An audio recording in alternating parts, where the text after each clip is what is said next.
Sir నేను ఇక్కడ collector office రావడానికి గల కారణం, నేను గత కొన్ని సంవత్సరాలుగా మా మీద కొంతమంది పొలం విషయంలో దాడి చేస్తున్నారు సార్. ఆ విషయమై నేను హైకోర్టుకి వెళ్ళాను. హైకోర్టు మాకు ఆర్డర్ ఇచ్చింది సార్. హైకోర్టు ఆర్డర్ బేస్ చేసుకొని అప్పటి ఎంఆర్ఓ గారు మాకు పొలంలోకి వెళ్ళడానికి రైట్స్ ఉన్నాయని చెప్పేసి హైకోర్టు ఉత్తర్వుల మేరకు అక్కడ ఏముంటే ఆ విధంగా మాకు పొలంలోకి మీకు వెళ్ళడానికి రైట్స్ ఉన్నాయని మాకు ఆర్డర్ ఇచ్చి పొలంలోకి పంపించారు సార్. అయితే ఆ రోజు నుంచి ఈరోజు 3 సంవత్సరాలు అవుతుంది సార్, మేము పొలం మీదే ఉన్నాం సార్. అయితే ఆ రోజు వెళ్ళడానికి కూడా మాకు పోలీస్ ప్రొటెక్షన్ ఇచ్చి కూడా పంపించినారు సార్ పొలంలోకి. ఇదిగోండి సార్, పోలీస్ ప్రొటెక్షన్ కూడా ఇచ్చి పొలంలోకి పంపించినారు సార్. అయితే ఇప్పుడు గత 3 సంవత్సరాలుగా మేమే భూమి మీద ఉన్నాం సార్. వజ్రకర్రూరు పోలీస్ స్టేషన్ వారు, వజ్రకర్రూరు ఎంఆర్ఓ స్టాఫ్ అందరూ వచ్చి మమ్మల్ని పొలంలోకి పంపించినారు సార్.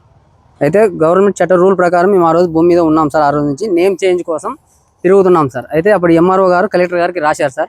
అయితే ఎలక్షన్లు ఉన్నాయి అనేసి ఆ మూమెంట్లో కొంచెం నెగ్లెక్ట్ చేసి పక్కకు పెట్టారు సార్. అయితే మరీ వచ్చిన ఇన్ఛార్జ్ తహసీల్దార్ గారు కూడా రాశారు సార్.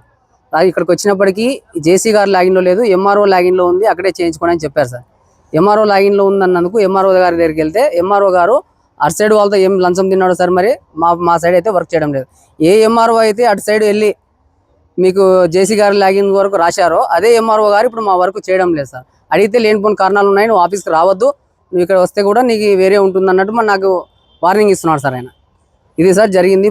ప్రజెంట్ అయితే నేను కలెక్టర్ ఆఫీస్ దగ్గరికి వచ్చాను సార్. ఈరోజు 3 సంవత్సరాలు తిరుగుతూనే ఉన్నా, కానీ 3 సంవత్సరాలు తిరిగినా ఎటువంటి ఉపయోగం లేకుండా పోయింది సార్ నాకు.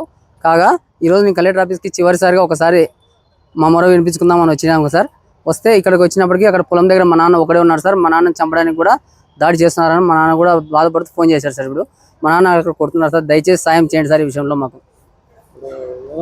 హైకోర్టుకు వెళ్ళారా సార్? హైకోర్టుకి వెళ్ళాను సార్, అమరావతికి. హైకోర్టు ఆర్డర్ కూడా ఉంది సార్ మా దగ్గర. హైకోర్టు ఆర్డర్ కూడా మా దగ్గర ఉంది సార్. ఆ హైకోర్టు ఆర్డర్ బేస్ చేసుకునే వజ్రకర్రూరు ఎంఆర్ఓ వారు మమ్మల్ని భూమి మీదకి పంపించినారు సార్.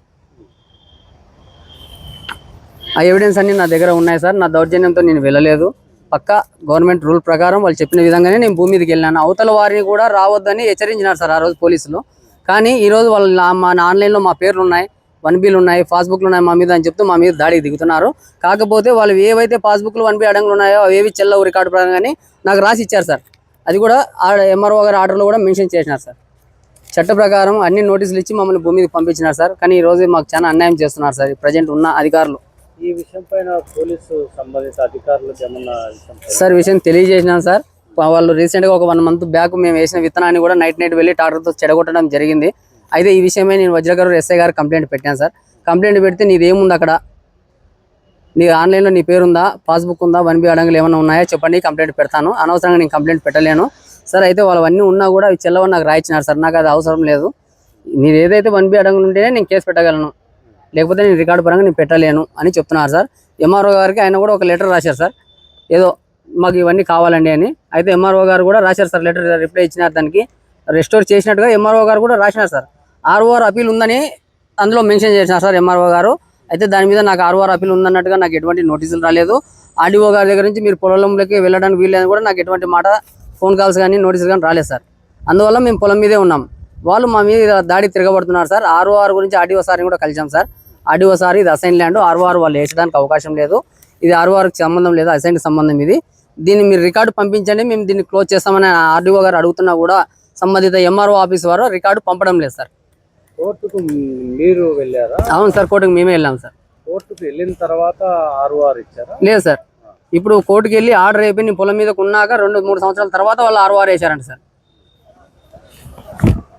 ఇప్పుడు భూమిలో ఏం జరిగింది సార్? భూమి మీద మేము కంది పంట వేసాం సార్. 1 నెల కింద చెడగొట్టినారు సార్.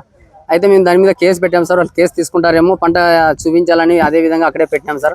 వాళ్ళు తీసుకోవడం లేదు. సరే పోతే పోనీ, మళ్ళీ కూడా పంట వేసుకుందామన్న ఆలోచనతో ఉన్నాము. అదే ఆ ఆలోచనతో మా నాన్న పొలం దగ్గర డైలీ వెళ్ళొస్తుంటారు సార్. పొలం దగ్గరికి వెళ్ళిన మా నాన్న ఈరోజు చంపడానికి వాళ్ళు ప్రయత్నిస్తున్నారు సార్ అక్కడ. అవును సార్, కటికిందపల్లి గ్రామానికి చెందిన సల్లా మల్లికార్జున, అతని ఫ్యామిలీ, వాళ్ళ ఫ్యామిలీ మెంబర్స్, అదే కటికిందపల్లి గ్రామానికి చెందిన మాజీ ఎంపీటీసీ రామాంజనేయులు సార్. సార్ దాదాపు 20 మంది దాకా వచ్చారని మా నాన్న చెప్తున్నారు సార్. ఆపరేషన్ అయింది సార్ మా నాన్న గత కొద్ది కాలం, ఒక 1 మంత్ అవుతుంది సార్ ఆపరేషన్ అయ్యి కూడా. అలాంటి అబ్బాయిని చూడకుండా కూడా వాళ్ళు కొడుతున్నారు సార్. కలెక్టర్ గారికి ఇప్పుడు PGRS లో ఇచ్చాం సార్. వారికి సంబంధిత రికార్డు తెప్పించుకొని చూస్తామని అన్నారు సార్. చూస్తామనడమే సార్.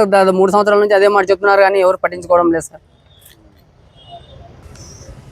దయచేసి సార్ ఈ విషయంలో మాకు కలెక్టర్ గారు న్యాయం చేయండి.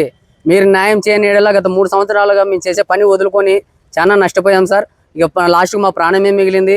ఈ పని కనుక మాకు చేయలేకపోతే హైకోర్టు ఆర్డర్ను కూడా మీరు ఉత్తర్వును అమలు చేయలేకపోతే సార్, మన కలెక్టర్ ఆఫీస్ ముందరే మేమందరం మా ఫ్యామిలీ అంతా కూడా ఆత్మహత్య చేసుకొని చనిపోవాలని కూడా డిసైడ్ అయినాం సార్. మాకు వేరే దారి ఏది లేదు సార్. ఇంకా దయచేసి సాయం చేయండి సార్ ప్లీజ్. కనీసం న్యాయాన్ని గెలిపించండి సార్. నన్ను గెలిపించదని న్యాయాన్ని గెలిపించండి సార్ కనీసం.